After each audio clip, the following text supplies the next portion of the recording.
In the midst of scandal, the former CIA Director General David Petraeus snuck into the U.S. Capitol Friday morning to answer questions about the attack on American diplomats in Libya.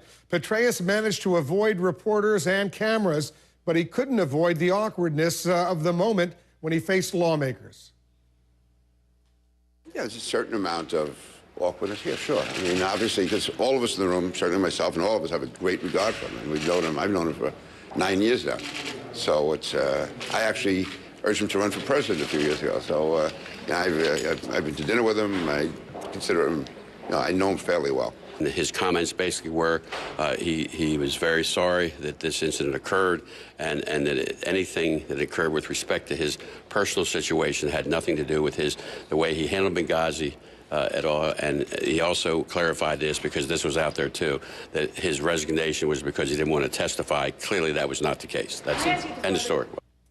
All right, we're joined now by two CNN contributors, the former FBI Assistant Director Tom Fuentes and retired Major General James Spider Marks. Guys, thanks very much for coming in. You think he's finally put this whole Benghazi thing to rest, General Petraeus, by his testimony, or are there still lingering questions out there? This is a story that won't go away for some time. There truly is a disconnect between what was earlier in the process reported and what Dave Petraeus is now saying inside the room. And even that's being discussed and debated. So this story has legs. What about the confirmation, potentially, of Susan Rice, the U.S. ambassador to the UN? You think that because of what happened in Benghazi, what she said 5 days after September 11th on those Sunday morning talk shows, is that legitimate to go after her on this, as opposed to, letting something, what the president says, you got a problem, come after me, don't go after her? Wolf, we need to stop attacking Ambassador Rice. She was on message.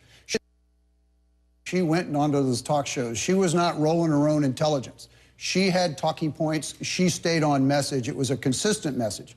The challenge that we have to come to is, was it the right message 5 days after the event, and what are the disconnects that still exist? General Petraeus facing a lot of questions on Benghazi, but he's also facing a lot of personal questions about this affair he's acknowledged having with this woman. Now, where does the FBI investigation, Tom, stand right now, as far as you know? Well, in terms of Director Petraeus, it's been winding down. It was winding down at the time that it went public, first week in November. So that part of it, there was no evidence found that he had committed a crime, no indication of any criminal activity on his part, and no indication that he had improperly sent classified material out or in any way breached national security.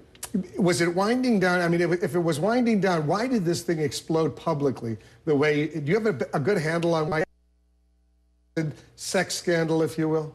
Well, I think any time an investigation concludes, if it's not being prosecuted or it's just being finished, these type of things tend to get out as soon as notifications start. What is it the FBI hoped, that since it was winding down, there weren't any serious criminal allegations, if you will, or violations of national security, that they would have liked to have kept this quiet? Well, they would have kept it quiet until such time as the case is over, and then they go ahead and make whatever notification. But the notifications of the White House would be determined by the Attorney General.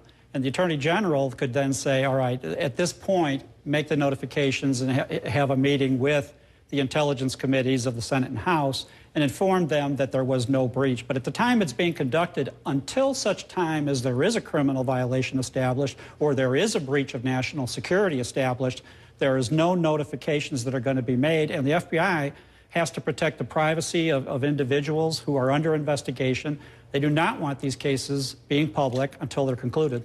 General Marks, take us inside the U.S. military. How is it played among the men and women who serve, enlisted senior officers, when you have somebody of the stature of General Petraeus and now General John Allen, the U.S. and NATO commander in Afghanistan? They're both being questioned about relationships, if you will. How does that impact the fighting men and women? Remember, we still have almost 70,000 U.S. troops in Afghanistan. They're in a war right now. Well, that's the point, is that we have soldiers, Marines, we have our service members that are in combat. That's what's most important. And John Allen, General John Allen, has a job to do over in Afghanistan. The morale of the work of the fighting force is fine. They're going to go through any mission that they have to do. They'll stay absolutely focused on those tasks. Inside of Dave Petraeus' world, this is a matter of great shame, and he has let down the service that he's been a part of for the last 40 years. He obviously lost his bearings, lost the grip on his values, made this terrible mistake, and now he's got to live with that. And that certainly has a message. And as a result of those challenges and some other challenges with general officers, the Secretary of Defense has announced that we're going to have a values review for the very senior leaders in our military. Same question to you about the FBI. You served a long career in the FBI. Right. You have, now a shirtless FBI agent, his picture circulating out there. He was involved apparently in some way in getting this information publicly. How does this impact the morale of the FBI men and women? Well, I think the FBI agents in particular are not happy about the characterization of this shirtless agent and the pictures that went out. It's been established that that picture was sent a long time ago, had nothing to do with this, and that it was a joke on the part of that agent who had this picture taken at, in between two dummies and, made it look like he was a target at the range. And he sent it to a number of people, including the media. Because the FBI has really been amazing over these past few decades, since the sordid days of J. Edgar Hoover, in rebuilding its reputation. And an incident like this could have a negative impact. Well, it could, but it won't. In this situation, this case shouldn't have gone public. It shouldn't have, the agent should not have gone outside of the FBI. That's why these protocols exist. That's why the White House wasn't notified, because of what happened decades ago, particularly the Nixon administration. They don't want to be accused. The White House doesn't want to be accused of meddling, as President Obama said, meddling in an ongoing investigation. So if there's no immediate evidence or immediate national security concern, it's going to be kept as quiet as possible. Tom Fuentes, thanks very much. Spider Marks, thanks to you as well. Appreciate what you're both doing. Mitt Romney angers a key supporter with comments about President Obama's re-election victory.